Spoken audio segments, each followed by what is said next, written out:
I'll be honest. I've been there myself, building something that ended up running me instead of the other way around. It was exhausting, and I knew something had to change. That's exactly why today we're breaking down the secrets from the myth, how to design a business that doesn't depend on you being there 24/7. By the end, you'll know the key strategies to step back, systemize, and actually have a business that works for you, not the other way around. Most entrepreneurs start out with a dream of independence, picturing themselves as the boss, calling the shots, and building something that will eventually give them both money and freedom. But here's the problem: instead of creating a business, what they often end up building is just another job for themselves. Only this one is way more stressful, carries more responsibility, and has no guaranteed paycheck at the end of the month. This is what's called the trap of self-employment. The business owner becomes the technician, the one doing all the work, managing every little detail, and constantly putting out fires. The irony is that the very reason they started the business, freedom, ends up being the thing they lose the most. They trade in a 9-to-5 job for a 24/7 hustle, and the pressure never seems to stop piling up. This cycle not only burns people out, but also keeps the business stuck at a small scale, because it simply cannot grow beyond the capacity of the owner's time and energy. The solution to this problem begins with a complete mindset shift. Instead of thinking like an employee who must perform every task, the entrepreneur needs to step back and start thinking like a business architect. The key is to design a business that doesn't rely on their personal constant presence. That means documenting processes, building systems, and creating structures so that the work gets done consistently, regardless of who is doing it. It requires letting go of the idea that you need to do everything yourself for it to be done right. By building frameworks and guidelines that can be followed, you allow the business to operate smoothly even when you're not around. This doesn't just lighten the workload, it creates scalability, because now the growth of the business is not limited by how many hours you personally can put in. Instead, the business can grow as new people step in and follow the systems you've created. Take, for example, a small bakery started by someone who loves baking. At first, it seems like the perfect business. They get to do what they love every day. But quickly, the reality hits. They're the one making all the cakes, handling the customers, ordering supplies, cleaning up, and even managing the cash register. Soon, they're exhausted, and despite working harder than ever, the income doesn't justify the effort. This is the trap of self-employment in action. Now, imagine that same baker realizes this isn't sustainable. Instead of spending every hour in the kitchen, they begin to document their recipe step by step, train an assistant baker, and set up systems for ordering ingredients and handling customer service. With clear processes in place, they no longer need to be present for every cake that goes out the door. Eventually, they can open a second location or expand their operations because the business is no longer dependent on their personal hands-on involvement. The baker transforms from a technician into an entrepreneur, and the bakery evolves from being a stressful job into an actual business that provides both income and freedom. This is exactly the shift that many entrepreneurs fail to make. They get stuck working in their business rather than on it, and as a result, they stay trapped in self-employment rather than achieving true business ownership. By recognizing this problem early and intentionally designing solutions through systems, processes, and delegation, you create the foundation for a business that grows beyond you, giving you the freedom you were looking for in the first place. One of the biggest reasons entrepreneurs struggle to escape the grind of their own businesses is that they spend the majority of their time working in the business instead of on the business. This problem happens almost by default because when you first start, you are the one handling everything: sales, marketing, customer service, operations, and finances. Every client issue lands on your desk, every decision requires your input, and every mistake feels like it needs your personal attention to fix. While this might feel like the responsible thing to do, it's actually the very reason why growth becomes impossible. The business becomes tied to your presence, your energy, and your time, and since those are all limited, the business can only ever go as far as you can push it. The trap here is that the harder you work, the more you become ingrained in the day-to-day operations, which leaves you with less energy and less vision for long-term strategy. Instead of being the leader of a growing enterprise, you become an overworked employee in your own company. The solution is to make a conscious decision to pull yourself out of the weeds and focus on the bigger picture. Working on the business means stepping back to design the systems, build the strategies, and guide the direction of growth rather than being stuck in the execution. This requires a shift in mindset. You are not just a worker, you are the architect. It means asking yourself, how can this task be done without me? And then building the systems or hiring the right people to make that possible. When you work on the business, you're setting up processes for sales, marketing, and delivery so that they run smoothly without requiring your constant oversight. You're analyzing financials to plan for expansion, identifying gaps where new hires could increase efficiency, and creating long-term goals that move the company forward. This change doesn't happen overnight, but every small shift towards systems and delegation frees you from being trapped in the minute-to-minute chaos and moves you closer to being a true business owner. To see this in action, imagine a small digital marketing agency run by a solo founder. At first, they do everything themselves, designing campaigns, writing copy, managing clients, and even sending invoices. Their business grows, but so does their workload, and soon they find themselves drowning in emails, working late nights, and missing out on opportunities to bring in bigger clients because they simply don't have the capacity. This is the classic example of working in the business. Now, imagine the founder decides to shift gears and start working on the business instead. They hire a virtual assistant to handle administrative tasks, a junior marketer to run campaigns under their guidance, and they invest time into building a client onboarding process that automates most of the repetitive communication. Instead of spending every hour executing, the founder now spends their time refining the agency's service offerings, building partnerships with other firms, and planning strategies to attract higher value clients. As a result, the agency not only becomes more efficient, but it also grows beyond what the founder could ever achieve alone. By stepping out of the technician role and into the role of architect, they create space for innovation, expansion, and actual freedom. This shift is the difference between a business that constantly drains you and one that gives back to you. Working on the business ensures you are building something scalable and sustainable, rather than chaining yourself to a never-ending cycle of daily tasks. It allows you to design the kind of company that runs smoothly without your constant presence and gives you the ability to step into the role of true entrepreneur instead of just another overworked employee inside your own creation. One of the most common and damaging problems entrepreneurs face is the lack of systems and processes in their business. In the beginning, it feels natural to simply do things on the fly, answering customer questions as they come, handling tasks when they pop up, and relying on your memory to keep things moving. At first, this seems manageable because the volume of work is small, but as the business grows, so do the cracks. Without systems, mistakes happen repeatedly, tasks get forgotten, and customers experience inconsistency.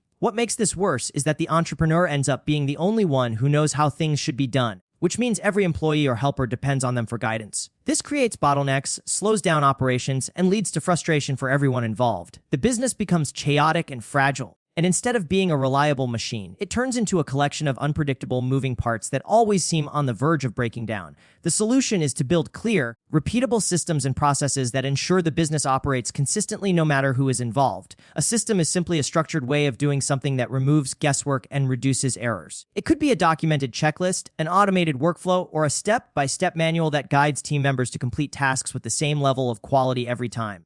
By taking what's in your head and putting it into a process, you free yourself from being the only one who knows how things are supposed to work. Systems not only improve efficiency, but also create reliability for customers because they know they will get the same experience every time. In addition, systems make it possible to train new employees quickly, delegate tasks effectively, and scale the business without losing control. Once systems are in place, the owner can step back from the day-to-day details and focus on strategy, innovation, and growth. A great example of this can be seen in a small coffee shop. Imagine the owner starts out making drinks, taking orders, and training staff informally. At first, it seems fine, but as the shop becomes busier, problems arise. Some baristas make drinks one way while others do it differently, customers complain about inconsistency, and new employees take weeks to learn the ropes because there is no clear training system.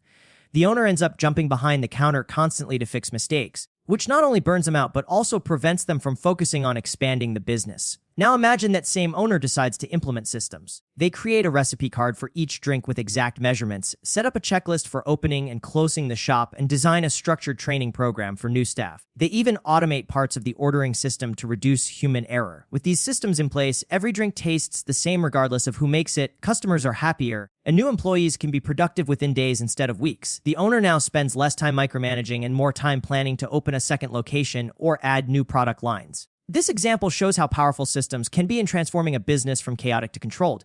Without systems, a business depends entirely on the owner and their presence, but with systems, it can operate smoothly on its own. Customers get a consistent experience, employees know exactly what is expected of them, and the owner finally gains the freedom to think bigger. Systems and processes are the backbone of a business that works without you, and building them is the single most important step to ensuring long-term sustainability and growth. One of the biggest barriers entrepreneurs face when trying to build a business that operates independently of them is failing to think in terms of scalability. Most small business owners approach their work with a short-term mindset, focusing only on getting through the next week, the next client, or the next problem. This often means they build their business around themselves and their own unique skills rather than creating a model that others can replicate. The result is that the business becomes heavily dependent on the owner, and growth beyond a certain point becomes impossible. This is where the franchise model mindset comes in, a way of thinking that focuses on building a business that is so structured, systemized, and predictable that it could be replicated in multiple locations or by different people without losing its essence. Without this mindset, the business owner remains stuck in survival mode, unable to scale because everything relies on them being present to hold things together.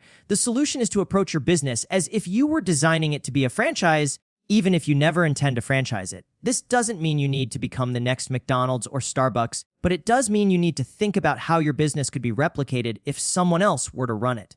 The key is standardization. Every important process, from customer service to product delivery, should be clearly defined and easy for someone else to follow. The franchise model mindset forces you to remove the dependency on individual personalities or talents and replace it with systems, procedures, and consistency. It allows your business to deliver the same quality and experience regardless of who is in charge. By building with this mindset, you're essentially creating a machine that produces predictable results, which makes it scalable and sustainable. Once a business can operate without being tied to a single person's knowledge or energy, it has the potential to grow far beyond what one individual could ever achieve. A practical example of this is McDonald's itself. McDonald's did not become one of the largest global brands because it had the best hamburgers in the world. It succeeded because it perfected the franchise model mindset. Every burger, every fry, and every soda is made using standardized procedures that can be replicated anywhere in the world. The person running a McDonald's in Tokyo doesn't need to be a culinary genius or even deeply experienced in restaurants because the systems are so well defined that almost anyone can follow them and deliver the same consistent product. This is what allows McDonald's to operate thousands of locations across the globe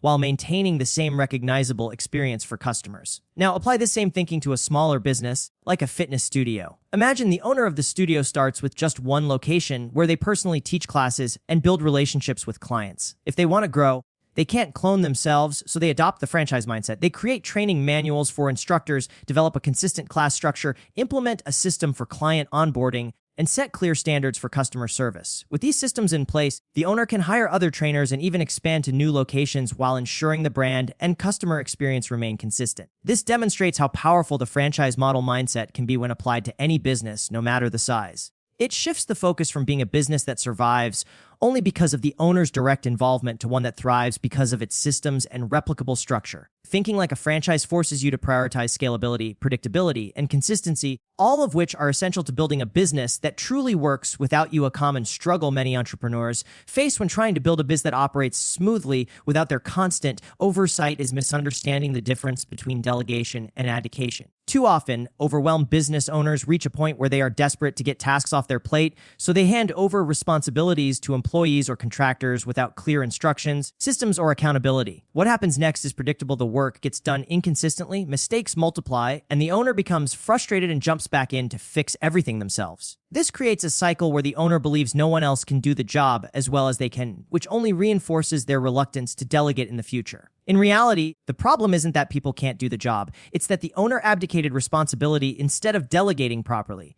Abdication is dumping tasks without support or guidance, while delegation is the intentional transfer of responsibility with the tools and expectations necessary for success. Failing to understand this distinction traps entrepreneurs in micromanagement and prevents the business from functioning independently. The solution lies in learning to delegate effectively, which means creating a system that empowers others to succeed while still holding them accountable. Effective delegation requires 3 elements: clarity, training, and feedback. Clarity means the person taking on the task knows exactly what is expected, when it's due, and what the desired outcome looks like. Training ensures they have the knowledge, resources, and skills to perform the task to standard. Feedback creates a loop where performance can be monitored, adjusted, and improved over time. When delegation is handled this way, the owner is no longer needed for every detail, but they still maintain oversight through the systems they've put in place. This balance between control and trust is what makes delegation so powerful. It allows the owner to step back from day-to-day operations while ensuring the business continues to operate at a high standard. Delegation done right frees up the owner's time to focus on growth, strategy, and innovation rather than firefighting and micromanaging. Consider the example of a small graphic design agency where the founder is responsible for managing clients, designing projects, and overseeing operations. As the business grows, the founder feels overwhelmed and decides to hire junior designers. However, instead of creating design templates, project guidelines, or communication protocols, the founder simply hands over tasks and expects the new hires to figure things out. Soon, the quality of work drops, deadlines are missed, and clients start complaining. Frustrated, the founder jumps back into doing the design work themselves, convinced that no one else can meet the standard. This is abdication disguised as delegation. Now imagine the same founder takes a different approach. Before hiring, they create detailed brand guidelines, design templates, and client communication scripts. They onboard new designers with training sessions and set up a project management system that tracks deadlines and deliverables. As the team begins working, the founder reviews initial projects, provides constructive feedback, and gradually steps back as the designers become more confident and consistent. Over time, the agency runs smoothly without the founder needing to design every project, and clients receive high-quality work delivered on time. The founder can now focus on bringing in bigger clients and expanding the agency rather than being bogged down in production work. This example illustrates the real difference between abdication and delegation. Abdication sets people up to fail and creates more stress for the owner, while delegation sets people up to succeed and creates freedom for the owner. Proper delegation allows tasks to be completed at a high level without requiring the owner's constant involvement, building trust within the team and establishing a business that functions smoothly even in the owner's absence. Learning to delegate effectively is not just about handing over tasks. It's about building a culture and a system where responsibility is shared, accountability is clear, and performance is consistently strong. One of the most overlooked problems entrepreneurs face is that they build businesses that serve the business instead of building businesses that serve their lives. Many owners get caught up in chasing revenue, expanding operations, or trying to compete in their market. And while these things are important, they often forget the reason they started their business in the first place. The vision might have been freedom, more time with family, financial independence, or the ability to work on something they truly love, but somewhere along the way, the business consumes them. Instead of having a business that provides them with the lifestyle they dreamed of, they end up being trapped in something that demands all their time, energy, and attention. This creates burnout, resentment, and a lack of fulfillment. The truth is that a business can become a golden cage, profitable on paper, but suffocating in reality, if it isn't intentionally designed to align with the owner's personal goals and desired lifestyle. The solution is to reverse the way most entrepreneurs think about building their businesses. Instead of starting with, how can I grow this business as big as possible? The question should be, what do I want my life to look like, and how can I design my business to support that vision? By starting with clarity about personal goals, the entrepreneur can make decisions that align the business with those goals rather than working against them. This might mean structuring the business so it doesn't require the owner to work nights and weekends, or it might mean focusing on profit margins rather than chasing every opportunity for growth. It could involve creating automated systems that handle repetitive work, hiring a manager to oversee daily operations, or outsourcing tasks that drain time and energy. The key is intentional design, making choices about products, services, and operations that are in service of the life the entrepreneur wants to live. When the business is designed this way, it becomes a vehicle for freedom rather than a source of constant stress. For example, consider a financial consultant who starts their own firm to escape the rigid schedule of working in a large corporation. At first, they enjoy the independence, but as their client base grows, they find themselves working long hours, answering calls late at night, and managing paperwork on weekends. Their income has improved, but their quality of life has declined, leaving them feeling drained and frustrated. Now imagine that same consultant steps back and asks, what kind of life do I want this business to create for me? They decide that they want to work 4 days a week, spend evenings with their family, and take vacations without worrying about the firm collapsing in their absence. To make that possible, they restructure their business. They narrow their services to focus on high-value clients, implement software that automates much of the reporting and communication, and hire an assistant to handle scheduling and routine client questions. With these changes, the business still grows, but it does so in a way that matches the consultant's personal vision. The income is strong, the workload is balanced, and most importantly, the consultant finally feels that the business is serving them instead of the other way around. This example highlights the importance of designing a business around your life rather than designing your life around your business. A company can be financially successful, yet still fail its owner if it strips away time, energy, and happiness. On the other hand, when built with clarity and intention, a business can become a tool that enhances life, providing not only financial security, but also freedom, fulfillment, and peace of mind. Wrap this up. Most entrepreneurs fall into the trap of creating a job for themselves instead of a real business. And that's where everything starts to go wrong. The key is shifting from working in your business to working on it by building systems and processes that make operations consistent and reliable. Then, by adopting a franchise mindset, you start thinking about scalability and standardization, which allows your business to run smoothly no matter who's in charge. But none of that works without learning the art of delegation, not abdication, so you can build a team that takes ownership while you guide the vision. And finally, remember that the entire purpose of your business is to serve your life, not the other way around. When you build with that principle at the core, you create freedom, sustainability, and long-term growth. If you found this valuable, make sure to subscribe, hit the like button, and drop a comment with your biggest takeaway. And in the next video, we're diving into the hidden money leaks in your business and how to plug them fast so you can keep more of the profits you're working so hard to earn.